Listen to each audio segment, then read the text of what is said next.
Olá, pessoal. Somos alunos de Ciências da Computação na Unip e hoje nós vamos falar sobre um pouco de estrutura de dados e descobrir como elas são fundamentais para o funcionamento de grandes empresas de tecnologia como o iFood. E para comentar desse assunto, nós temos um convidado especial que trabalha no iFood e vai compartilhar com a gente um pouco sobre a sua experiência e a importância dessas estruturas no dia a dia em uma empresa. Bom, se apresenta então. E aí, pessoal, boa noite. Eu sou o Rafa, pode me chamar de Rafa, mas meu nome é Rafael.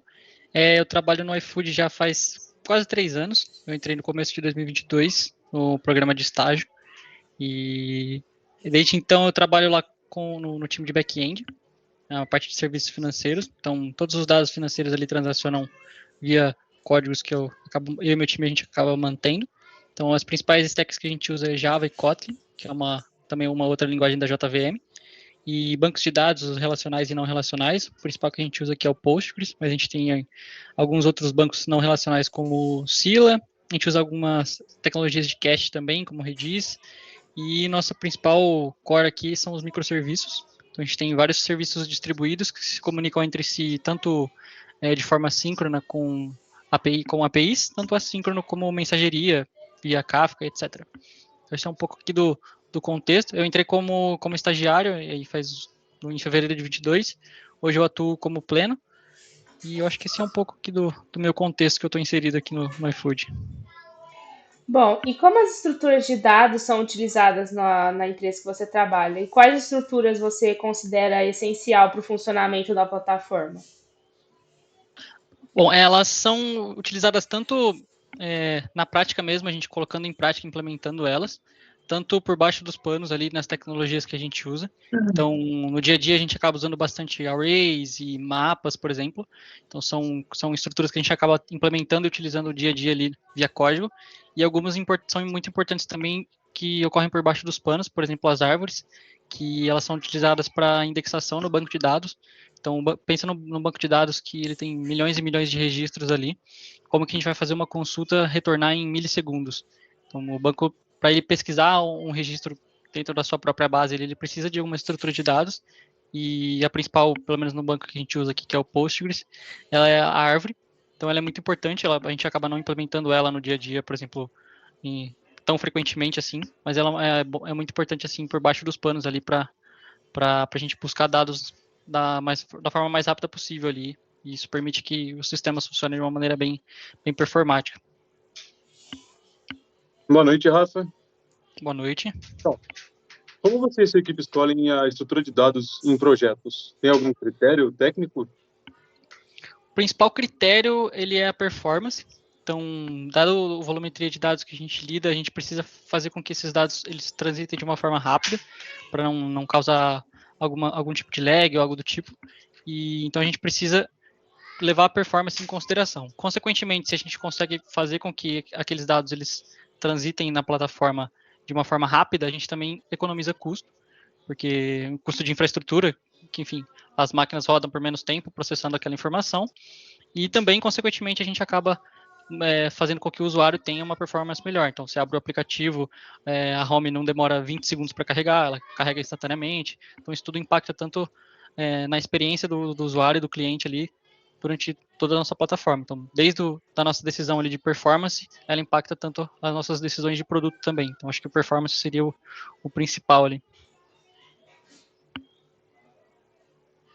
Boa noite, Rafa. Boa noite.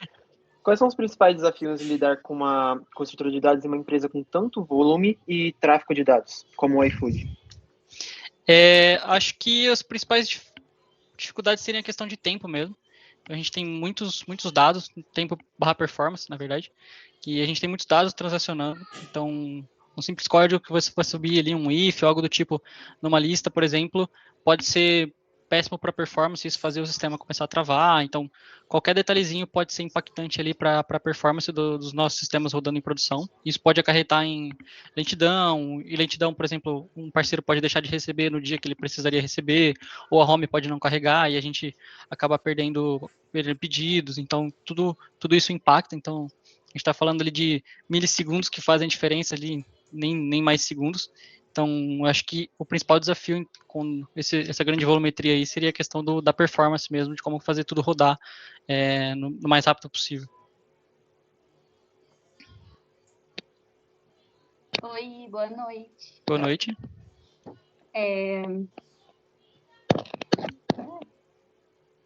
Como que a área de inteligência artificial e machine learning influencia na escolha e no uso de estruturas de dados no iFood? A gente tem internamente algumas ferramentas de inteligência artificial que auxiliam a gente no dia a dia.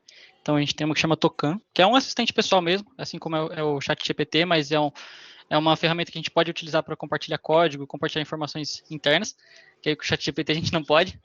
Então, a gente usa isso internamente de N formas. Eu uso bastante em relação às estruturas de dados para me ajudar a avaliar a performance do código que eu estou escrevendo. Então, essa ferramenta ela me ajuda a medir quanto tempo vai levar para rodar, se tem alguma possível melhoria. Então, é uma ferramenta que ajuda a refatorar o código, sugerir coisas diferentes.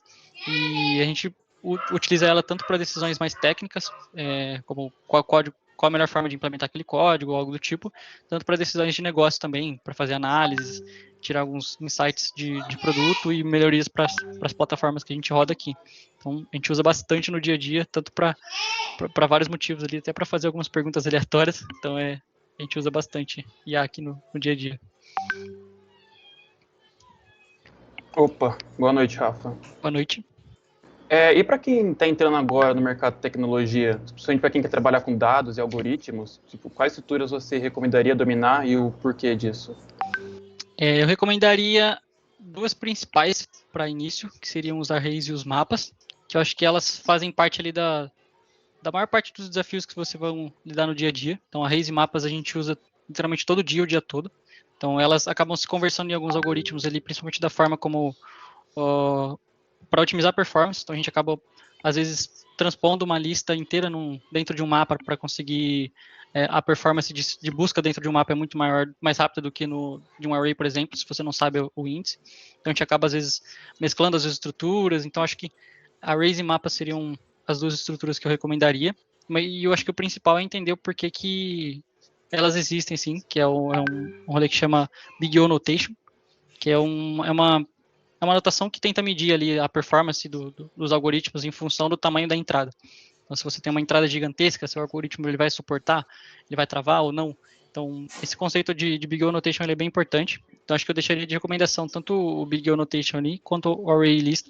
Eu tenho até um livro bem legal, que se Entendendo Algoritmos, que eu uso bastante ele. Já estudei ele algumas vezes aqui para entender. Ele tem bastante desses conceitos de Big O e também muitos de arrays e mapas. Então, acho que seriam os principais, assim. E aí, depois, o céu é o limite ali para entender as coisas mais avançadas, mas eu acho que essas duas arrays e mapas, elas representam ali a maior parte ali do ganho que vocês vão ter com tudo isso. Muito legal, muito bacana. Bom, obrigado pelo seu tempo aí e Que obrigado isso, por eu que agradeço a compartilhar oportunidade. um pouco do seu conhecimento com a gente. Então é isso,